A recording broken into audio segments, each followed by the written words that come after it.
আসসালামু আলাইকুম। আজকে আমি এটা হলো রাইস নুডলস, আর এটা কিন্তু খুবই হেলদি এবং খুবই টেস্টি একটা খাবার। আমি চিকেন, তারপর কয়েক রকমের ভেজিটেবল ইউজ করছি, একদম সিম্পলভাবে করছি, কিন্তু খেতে খুবই অসাধারণ হয়েছে। আর নুডলস গরম গরম, আমাদের রাতে ডিনার আজকে এটাই। আশা করছি ভিডিওটা ভালো লাগবে। আমি ফুল রেসিপিটা দেখিয়ে দেব।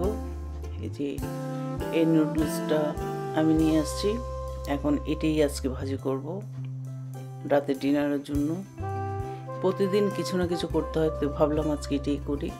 তো এটার জন্য আমি একটা চিকেন ব্রেস্টও ভিজিয়ে রাখছি। এখন এটাকে কেটে আমি একটু জাস্ট মরিচ এবং জিরার গুঁড়া দিয়ে মাখাই নিব, একটু সয়া সস দিয়ে। আর এই যে একটু রসুন, একটু আদা, তারপর কাঁচামরিচ, একটু বিনস, তারপর একটা ক্যারট, এগুলো কেটে রাখছি। প্রথমে আমি নুডলসটা সিদ্ধ করব। আমি এখানে দেওয়ার জন্য 3টে ডিমকেও ফাটাই নিয়েছি, এগুলো ফাটাই নিব।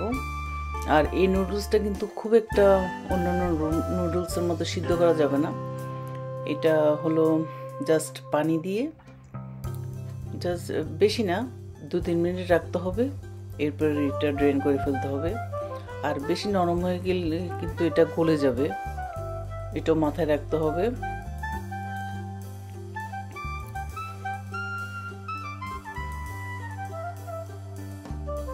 অনেকে ময়দার জিনিস খেতে চান না, বাস এই নুডলসটা করে খেলেও কিন্তু অনেক হেলদি। আমি ডিমগুলোকে একটু ভেজে নিচ্ছি, ভেজে আমি ডিমগুলোকে তুলে নিব। আমি অলওয়েজ নুডলস বা স্প্যাগেটি বা পাস্তা সব কিছুর মধ্যে আমি ডিমটাকে আলাদা ফ্রাই করে দেওয়ার চেষ্টা করি, আমার কাছে ভালো লাগে। এরপর আমি 2 চামচ বাটার দিয়ে দিলাম। বাটার দিয়ে এখন আমি যে আদা কুচি এবং রসুন কুচিগুলো দিয়ে দিচ্ছি, দিয়ে জাস্ট 1-2 মিনিট ভেজে নিব। 1-2 মিনিট যখন ভাজা হয়ে যাবে, তারপর এর মাঝে এখন আমি দিয়ে দিব চিকেন। আমি চিকেনগুলোকে ম্যারিনেট করে রাখছিলাম, ওই চিকেনগুলো দিয়ে দিব।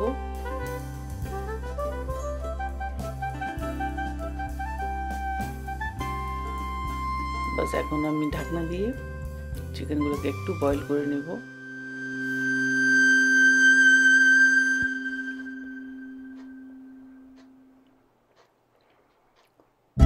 চিকেন কিন্তু খুব তাড়াতাড়ি হয়, আর পুরো কুক হইতে হবে। চিকেন কিন্তু কাঁচা আবার খাওয়া যায় না। এই যে আমি 2-3 মিনিট পর মোটামুটি আমার চিকেনগুলো হয়ে আসছে।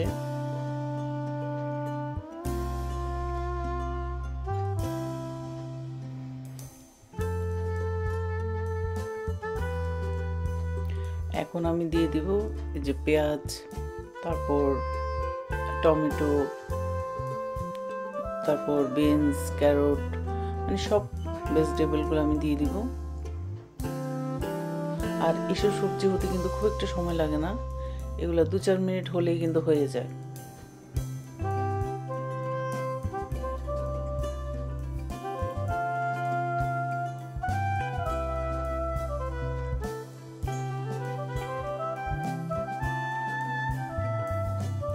তারপর এখন আমি দিয়ে দিচ্ছি 1/2 কাপ দুধ, কারণ ক্রিমি একটা টেক্সচার হলে আমার কাছে ভালো লাগে। তারপর দিয়ে দিচ্ছি 1 টেবিল চামচ সয়া সস। তারপর এখন দিয়ে দিব আমি সিসমি অয়েল, তাও 1 চামচ।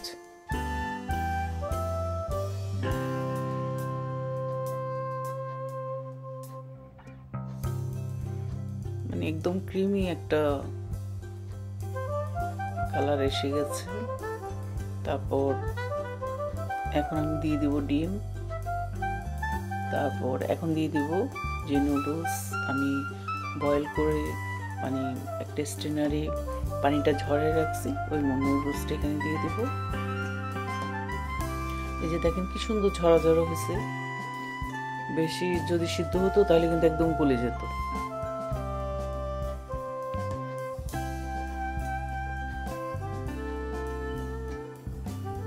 আর অনেকেই নুডলসের মধ্যে টেস্টিং সল্ট ইউজ করেন বা সুগার ইউজ করেন, আমি কিচ্ছু ইউজ করি না, এমনিতেই অনেক টেস্ট হয়।